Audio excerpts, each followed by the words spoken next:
Bear down, fam.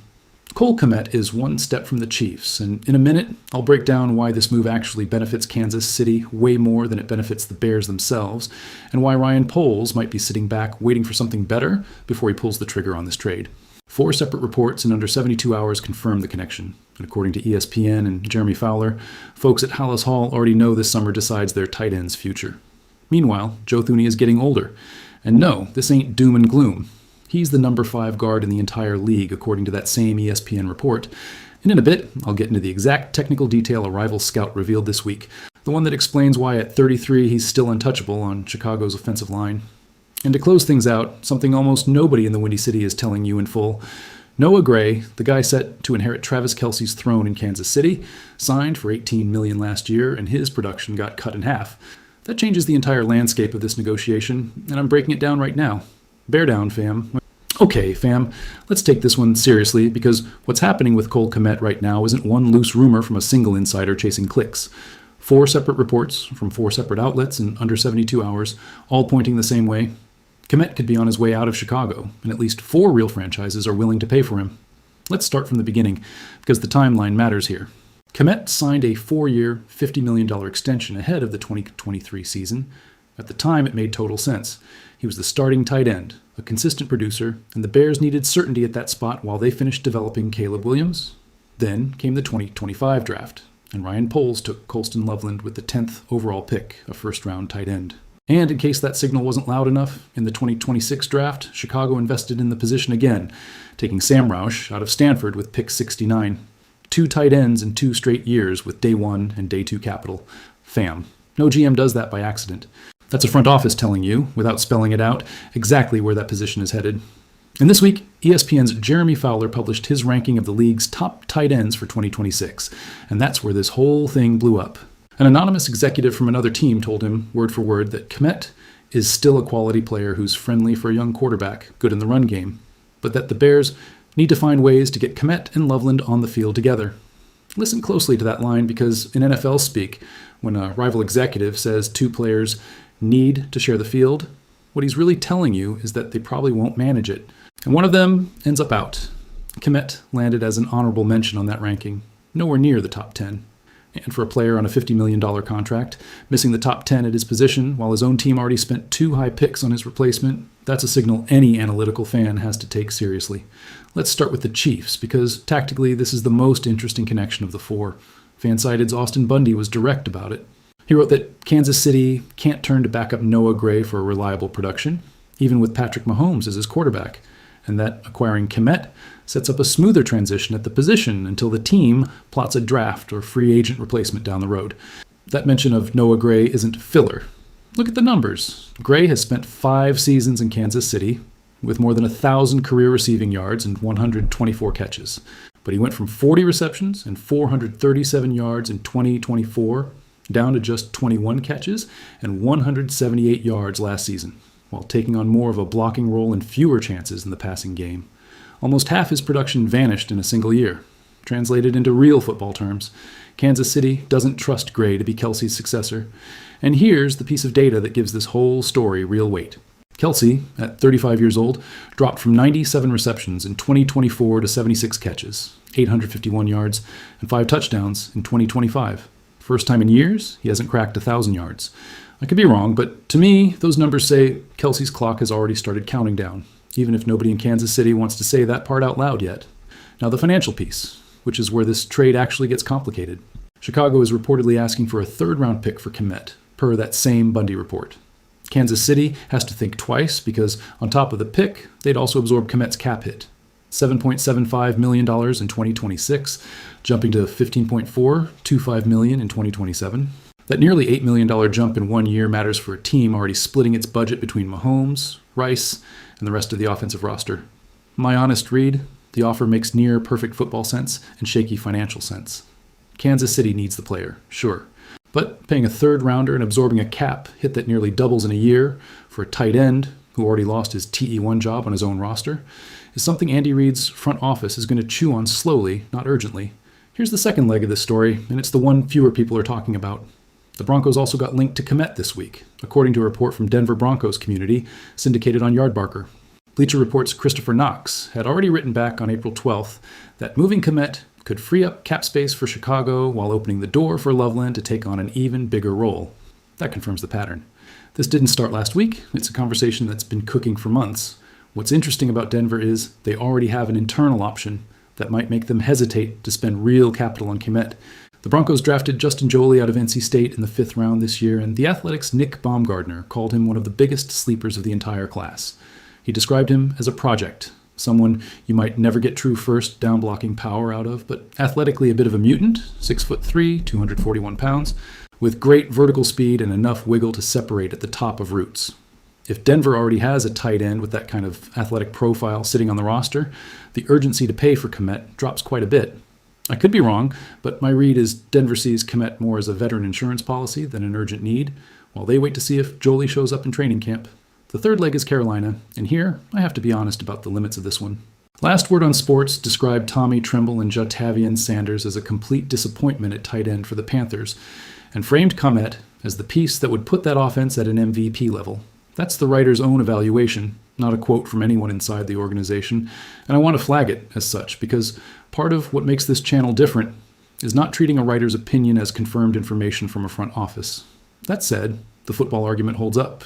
Carolina reinforced its receiver room with Chris Brazell through the draft, re-signed Jalen Coker, and is still waiting on Tetaroa McMillan's second-year leap. They've got their receiver trio set. What they don't have is a reliable tight end, and that gap is real, even if Kmet fixes everything is, to me, the most exaggerated read of the three offers. And the fourth connection, Minnesota, is the most conditional of all. TJ Hawkinson reworked his contract with the Vikings and hits free agency after 2026. If he doesn't return to Minnesota after this season, Kmet shows up as a favorite to pair with Kyler Murray or J.J. McCarthy, per that same Last Word on Sports Report. Notice the key word there, if. This isn't a current need for the Vikings. It's a need that depends on a decision about Hawkinson that hasn't even been made yet. Watch how this connects to something we've already seen from polls before. This general manager doesn't get sentimental about assets that lose internal usefulness, but keep external market value. We saw it with DJ Moore this same offseason, moved to Buffalo, while Chicago bets on Rome Odunze and Luther Burden instead. The pattern is spotting the moment a player is still wanted elsewhere, even after he no longer fits the internal plan, and cashing in before that window closes. Kmet, with Loveland and Roush ahead of him in the development plan, fits that exact pattern. Here's my prediction, conditions included. If Chicago holds firm on that third round asking price and nobody raises the offer before the season starts, this trade doesn't happen in July or August. If it happens at all, it happens at the October trade deadline, and only under one of two conditions. Either the Bears start the season with real doubts about Kmet's role in the offense, or one of these four franchises, probably Kansas City, given how real their post-Kelsey urgency is, decides it can't wait any longer and bumps the offer to a second-round pick. At a third-rounder, I doubt Poles pulls the trigger before seeing how Loveland performs in actual regular season games.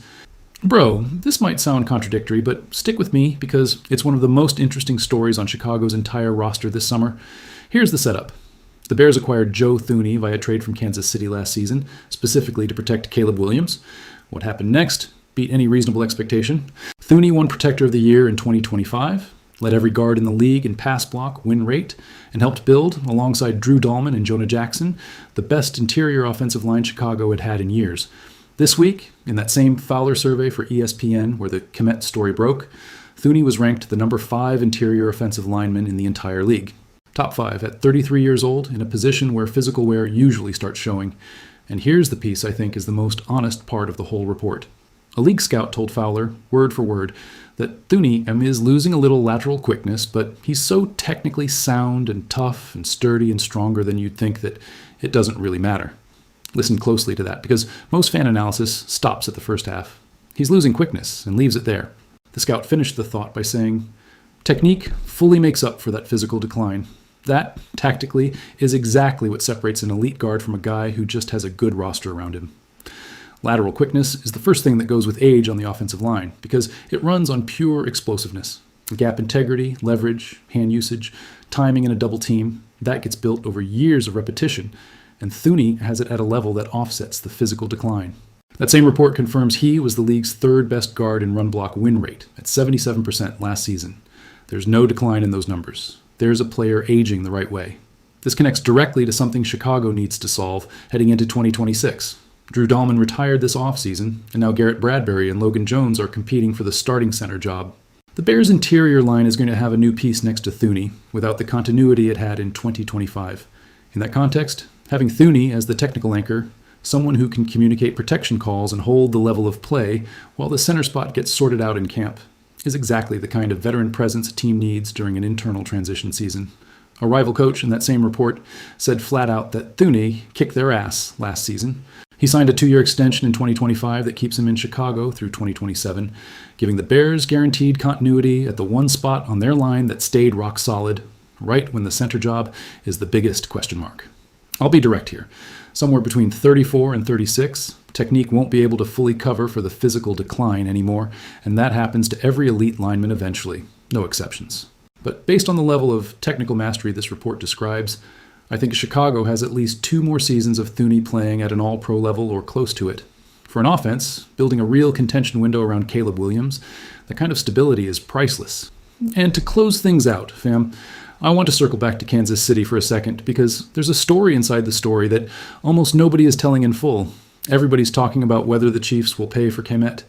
What should actually worry Kansas City fans more is what happens once Kelsey finally retires. Because right now, their internal answer, Noah Gray, isn't working. Gray signed an $18 million extension last year. In any organization, that reads as the front office seeing him as part of the future plan.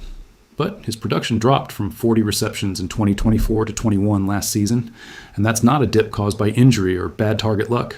That's a role collapse. Kansas City started using him more as a blocker and less as a receiver, and once they handed him that reduced role, their $18 million player basically disappeared from the passing game. KC Kingdom's Nick Halden is already looking ahead to 2027, and he mentioned Kyle Pitts as an option if Atlanta has another rough season with him, and TJ Hawkinson as an alternative if he leaves Minnesota in free agency. Notice something there. Neither option is internal. Kansas City, a franchise that's spent years winning off homegrown tight end development because of Kelsey, is now looking outward to solve the problem, because internally, they don't have the answer. And that's the real reason the Kmet connection makes so much football sense beyond the cap hit and beyond the pick it costs. It's not just that Kelsey is fading. It's that the internal succession plan, Noah Gray, already showed over a full season that he can't hold the role. Bro, that's a front office failing to develop a replacement in time, and now they have to go shopping outside for an emergency fix. Whether it's Kmet, Pitts, or Hawkinson. For the Bears, honestly, this is leverage. The more desperate Kansas City's need gets, the more pressure they're under to raise the offer before Chicago looks toward Denver or Carolina instead. Ryan Poles knows that. And waiting until the trade deadline, once Kansas City has possibly already found out in real games that Gray isn't the answer, might be the smartest move Chicago can make with this asset. That's everything I've got for today, fam. Here's what I want you to take away from this one. Cole Kmet isn't leaving Chicago because he's a bad player. If he leaves, it's because the Bears built something better behind him and because at least 4 teams still see exactly what Chicago saw $50 million ago. That's a front office doing its job, plain and simple. And meanwhile, Joe Thuney is showing us that age doesn't always win the first fight, as long as the technique is there to carry it. Bear down, always. If this video gave you something, hit that like button, subscribe, and tell me down in the comments. Would you let Kmet go for a 3rd round pick, or would you wait for the trade deadline, betting Kansas City raises the offer once Noah Gray gets exposed in real games? I want to read every single one of your answers. See you in the next one.